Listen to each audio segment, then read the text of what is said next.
Noong unang panahon, may isang baryong tahimik at payapa. Ngunit may isang batang laging nag-iisa. Halika, laro tayo! Ngunit sa halip na sumama, siya'y umiwas at tumakbo. Noon hindi naman siya ganito. Maganda ang iyong tinig, anak. Ngunit isang araw, nawala ang kanyang ina. Kasabay ng pagkawala nito, nawala rin ang kanyang tapang. Mula noon, pinili niyang manahimik. Isang araw, kailangan niyang pumasok sa bagong paaralan. Huminto siya sa pintuan, tila natatakot pumasok. Ngumiti ang guro at tinawag siya sa harapan. Ngunit nang siya'y nasa harap na, tila nawala ang kanyang tinig. Unti-unting nagsimula ang mga bulungan. Alam mo ba? Seryoso? Hindi pa. May ilan na napangiti at mahina siyang pinagtawanan. Parang tinusok ang kanyang puso sa hiya. At naawa ang guro kay amihan at pinatahimik ang klase. Dahan-dahan siyang bumalik sa kanyang upuan. Sa labas ng bintana, doon niya nais magtago. Pagkatapos ng klase, muli siyang naglakad ng mag-isa. Naririnig niya ang tawanan ng ibang bata sa likuran. Sa likod ng kanilang bahay, naroon ang kanyang munting hardin. Doon lamang siya nakakaramdam ng kapanatagan. Isang paru-paro ang madalas niyang kasama. Sa harap ng kalikasan, hindi siya natatakot. Kapag siya'y nag-iisa, doon lumalabas ang kanyang tinig. Ngunit pagsapit ng gabi, muli siyang bumabalik sa katahimikan. Kinabukasan, naghanda ang baryo para sa pista. Habang ang lahat ay masaya, siya'y nanatiling nakatingin lamang. Dumating ang araw ng pista sa kanilang baryo. Masayang nagsasayaw at umaawit ang mga bata. Sa gilid tahimik na nakamasid si amihan. Nilapitan siya ng kanyang ama. Ang galing mo, anak. Masaya ako para sa iyo. Salamat, Papa. Kaya mo yan, anak. May paligsahan sa pagkanta para sa mga bata. Dahan-dahan siyang umakyat sa entablado. Sa kanyang harapan, napakaraming nanonood sa kanya. Muling bumalik ang takot sa kanyang dibdib. At bago pa siya makakanta, tumakbo siyang palayo. Mabilis siyang tumakbo palayo sa entablado.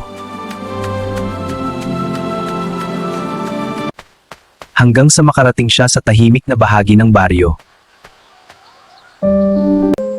Muli na namang bumigat ang kanyang puso. May ilang batang nagbulungan habang siya'y nadaraanan. Tingnan mo, umiiyak pa rin. Tumakbo siya patungo sa kanyang hardin. Doon siya umiyak ng tahimik. Sa mga halaman lamang niya na ilalabas ang kanyang damdamin. Ngunit tila pati ang langit ay nakidalamhati. At nagsimulang bumuhos ang ulan sa kanyang paligid. Lumakas ang ulan at humampas ang hangin sa kanyang munting hardin. Pinrotektahan niya ang mga halamang mahal niya. Kasabay ng ulan ang kanyang mga luha. Napatingala siya sa madilim na kalangitan. May kakaibang liwanag na biglang sumilay sa paligid.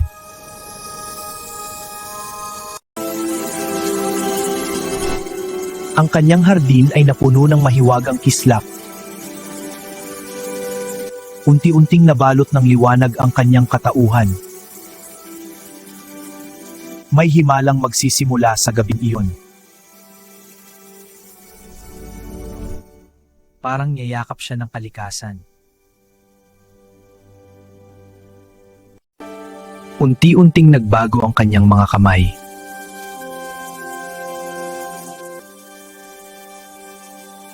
May mga dahong sumibol sa kanyang balat.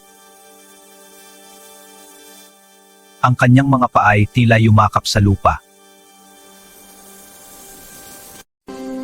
Ang kanyang buhok ay naging parang mga dahon. Unti-unting naglaho ang kanyang anyong tao. Sa kanyang kinatayuan, isang munting halaman ang tumubo. Ito'y payat, mahinhin, at tila nahihiya. At sa unang patak ng ulan, ipagsikat ng araw, tahimik ang hardin. Pagsikat ng araw, tahimik ang hardin. May ilang taga-baryo ang napadaan sa kanyang bakuran. Napansin ng isang bata ang kakaibang halaman. Dahan-dahan niya itong hinawakan. Sa isang dampe, agad itong yumuko. Nagulat ang bata sa nangyari. Maya-maya'y muli itong bumuka. Napaisip ang pinakamatandang taga-baryo. At doon nagsimula ang alamat ng isang halamang nahihiya.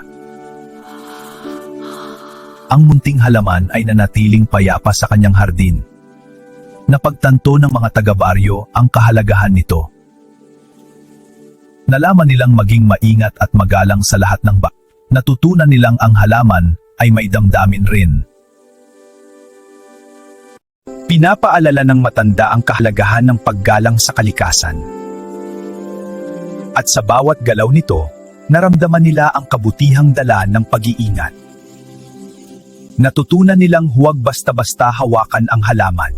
Sa kanyang katahimikan, natutunan nila ang halaga ng pagiging maingat. At dahan-dahang bumalik sa kanilang gawain at doon nagsimula ang alamat ng makahiya, isang halaman na mahinhin ngunit puno ng aral. Ang makahiya ay nanatiling payapa sa gitna ng hardin. Sa kanilang puso, nagising ang paggalang sa bawat nilalang. Ang bawat dahon ay tila may sariling damdamin. Ngunit sa kabila ng aral, ang saya ng bata ay muling bumalik. At ang makahiya ay nanatiling mahinhin, ngunit pinapaalala ng matanda na ang bawat nilalang ay dapat igalang. At sa bawat galaw nito natutunan nila ang kabutihang dala ng pag-iingat. Ang baryo ay muling nagising sa liwanag ng kaalaman. Munting halaman, mahinhin at nag-iingat, ay naging alaala ng aral sa baryo. Sa kulang nila ang alamat ng makahiya, isang halamang mahinhin, ngunit puno ng aral. Sa paglipas ng mga araw, nanatili ang munting halaman sa hardin. Nasaksihan nito ang pagdaan ng panahon. Ang mga batang minsang naglaro ay natutong maging maingat. Sa bawat dampi ng hangin, ito'y marahang yumyuko.